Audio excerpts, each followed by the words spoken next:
Assalamualaikum warahmatullahi wabarakatuh.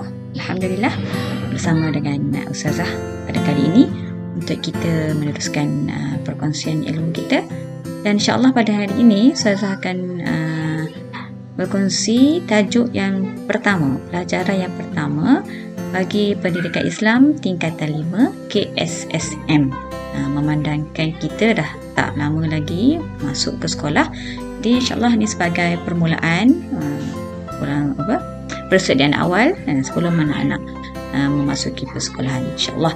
Di pelajaran yang pertama berada dalam bidang Al-Quran, yang mana berkaitan dengan surah At-Taubah ayat 128 hingga 129, yang mana ayat ini adalah daripada ayat merupakan ayat bacaan dan juga ayat hafazan.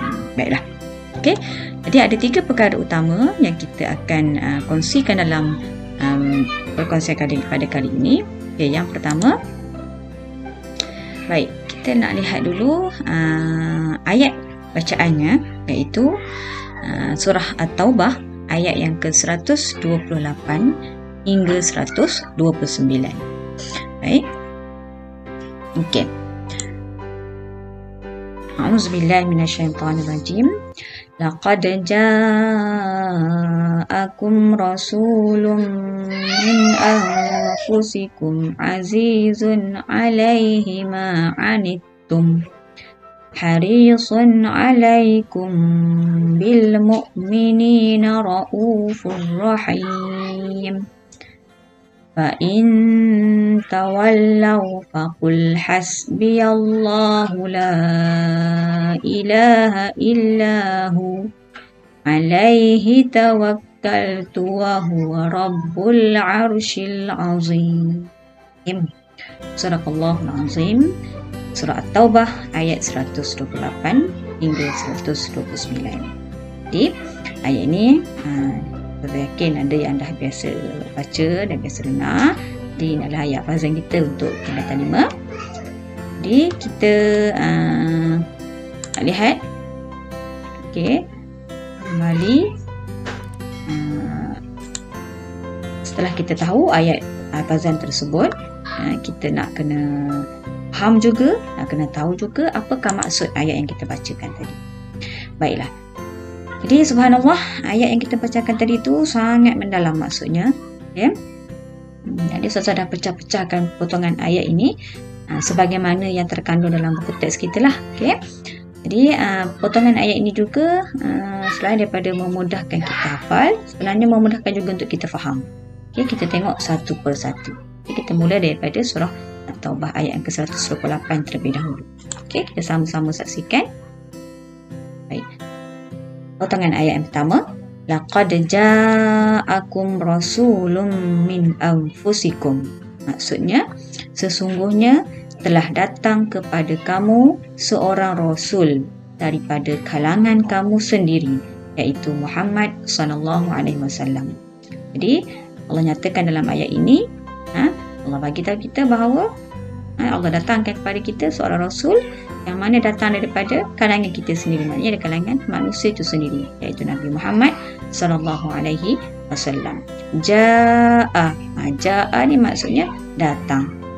Okey, ja'akum telah datang kepada kamu. Rasulun, kalimah rasulun samalah juga dalam bahasa Melayu kita sebut sebagai rasul. Okey, itu potongan yang pertama. Seterusnya sambung, azizun alaihi ma anittum. Okey, maksudnya apa? Terasa berat olehnya penderitaan yang kamu alami. Apa maksud ayat ni? Nabi SAW sangat menyayangi kita, sangat menyintai kita, dan baginda merasai penderitaan yang kita alami ataupun apa saja masalah yang kita hadapi. Walaupun kita tak mengenali Rasulullah SAW, walaupun Nabi SAW tak pernah bersua dengan kita, tapi baginda sangat menyayangi umatnya. Itu yang kita kena faham. Jadi kat situ kena kita kena muhasabah diri kita, sejauh mana kita cintakan Rasulullah sallallahu alaihi wasallam.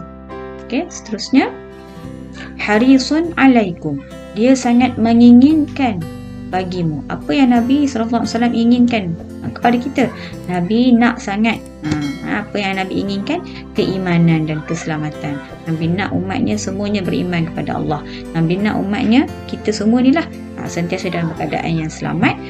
Bukan sahaja selamat di dunia, tapi bahkan juga selamat di akhirat. Okay? Tanda Nabi cintakan kita. Tanya balik diri kita, sejauh mana kita cintakan Rasulullah SAW. Seterusnya, bil mu'minina raufur rahim. Sangat belas lagi penyayang kepada orang beriman. Okay? Raufun, sangat belas. Ini adalah nama Allah, sifat Allah. Dan rahimun, penyayang, sifat Allah. Jadi Allah sangat menyayangi, Allah sangat belas kepada hamba-Nya yang beriman. Jadi kita mohon supaya kita sentiasa berada dalam keimanan kepada Allah, kekal selama-lamanya, sehingga kita diambil nyawa oleh Allah Subhanahu Wa Taala, supaya kita mati dalam keadaan beriman kepada Allah Subhanahu Wa Taala. Okey, sambung ayat 129. Fa in tawallau. Pendek saja. Fa in tawallau. Kemudian jika mereka berpaling ingkar. Tawallau, mereka berpaling, yakni mereka ingkar, mereka meninggalkan, mereka menolak ajaran yang dibawa oleh Nabi sallallahu alaihi wasallam. Okey. Seterusnya, faqul hasbiyallahu la ilaha illahu. Faqul, maka katakanlah. Qul maksudnya katakanlah. Sebutlah, ucapkanlah.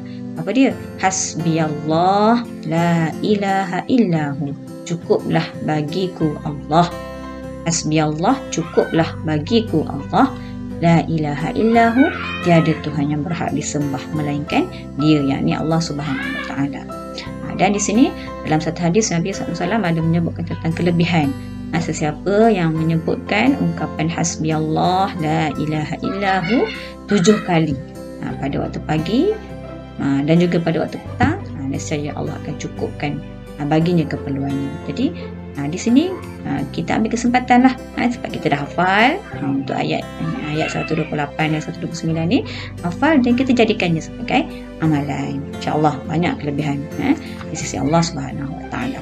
Okey, seterusnya, alaihi tawakkaltu, kepadanya. Alaihi, kepadanya, nya ni kembali kepada Allah Subhanahu Wa Taala. Tawakkaltu, aku berserah diri. Dan tawakal ni maksudnya apa? Tawakal dalam bahasa Melayu pun kita guna perkataan tawakal. Maksudnya berserah diri kepada Allah setelah kita berusaha. Maksudnya kita kena usaha dulu, sungguh-sungguh dulu. Usaha tu sebanyak semampu mungkin. Barulah selebihnya kita serahkan kepada Allah Subhanahu Wa Taala. Okey. Dan akhir ayat 129, wa huwa rabbul arsyil azim. Dan dialah, yakni Allah Subhanahu Wa Taala, yang mempunyai Rabbul, Tuhan yang mempunyai al-arsy al-azim, arasy yang besar, yang hebat, yang maha agung. Okay? Bagaimana keadaan arasy? Ini termasuk dalam perkara gaib yang tak dapat kita nak lihat dengan mata kasar kita, tapi kita wajib beriman. Jadi kita dah pelajari kedua-dua ayat dan kita dah faham potongan-potongan ayat tadi, maka wajarlah untuk kita sentiasa mengamalkannya. InsyaAllah anak-anak boleh rujuk dalam buku teks. Jadi kita nak kembali kepada perkara yang ketiga, iaitu dalam tajuk ini, ketiga kita kena tahu intisari ayat. Apakah intisari ayat keseluruhan dalam tajuk yang kita pelajari? Baiklah. Jadi kalau kita lihat di sini ada lima intisari ayat. Dan Ustazah ada ringkaskan sedikit untuk memudahkan kita ingatlah. Okay. Roy, ku, buat, makan. Okay. Tapi kalau tak bersesuaian dan nak tukar putar pulang lah. Okay. Kita tengok intisari yang pertama. Okay. Intisari ayat yang pertama, Allah SWT telah mengutuskan Rasul daripada kalangan manusia. Itu yang R tadi, Roy tadi, Rasul. Okay.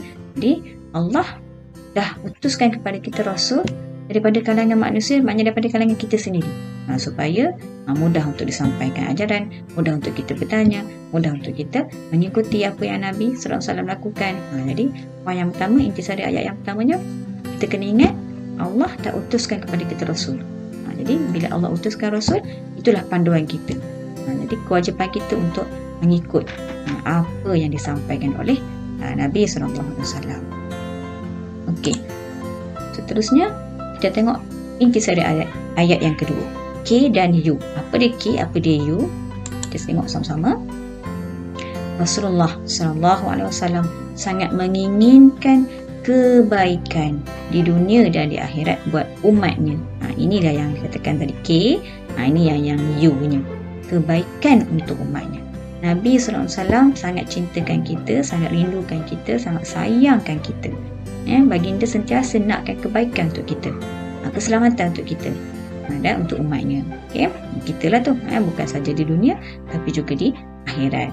Kebaikan umat. K dan U. Okay? Itu yang kedua. Kita pergi pada yang ketiga. A. Apa dia A? Allah. A itu mewakili Allah Subhanahu Wa Taala sangat mengasihi hamba-Nya. Dalam potongan ayat kita sebut tadi, Raufur Rahim. Sifat Allah Rauf, sifat Allah Rahim. Allah sangat mengasihi hamba-Nya. Hamba yang bagaimana? Bil mu'minin. Hamba-Nya yang beriman. Dia bersyukur kita lahir dalam keadaan beriman. Allah sayangkan kita, jaga keimanan kita. Okey, itu intisari ayat yang ketiga. Okey, seterusnya kita pergi yang keempat, iaitu T. Apa dia T? Umat Islam perlu bertawakal. T itu mewakili tawakal sepenuhnya kepada Allah Subhanahu Wa Taala. Tidak boleh kita bergantung kepada yang lain melainkan kepada Allah Subhanahu Wa Taala. Bertawakallah kita, berserah dirilah kita kepada Allah Subhanahu Wa Taala. Okey. Itu yang keempat. Dan yang kelima, makan ataupun M. Apa dia M itu? Kita lihat. Intisari yang kelima, seluruh makhluk. M itu mewakili makhluk di langit dan di bumi berada di bawah kekuasaan Allah Subhanahu Wa Taala. Kita ambil ayat di hujung tadi, wa huwa rabbul arsyil azim. Semuanya di bawah kekuasaan Allah Subhanahu Wa Taala. Jadi kita boleh ingat 5 intisari ayat menggunakan akronim ROY, kuat makan. Okey. Jadi tak ada kena mengenalah sama ada Roy masih hidup, Roy telah meninggal dunia ke. Saya cuma nak ambil Raw tadi supaya kita ingat Rasul. Okay? Jadi ada 5 intisari ayat yang perlu kita fahami. Okay? Jadi 5 ni tadi mudah-mudahan membantu anak-anak untuk ingat. Okay? Jadi sekadar itu dulu untuk perkongsian pada kali ini. Semoga ianya memberi manfaat dan jangan lupa untuk tekan butang like, komen, share serta yang paling penting subscribe channel Ustazah untuk mendapatkan video-video ataupun koleksi informasi terkini daripada Ustazah, insya-Allah. Assalamualaikum warahmatullahi wabarakatuh. Bye.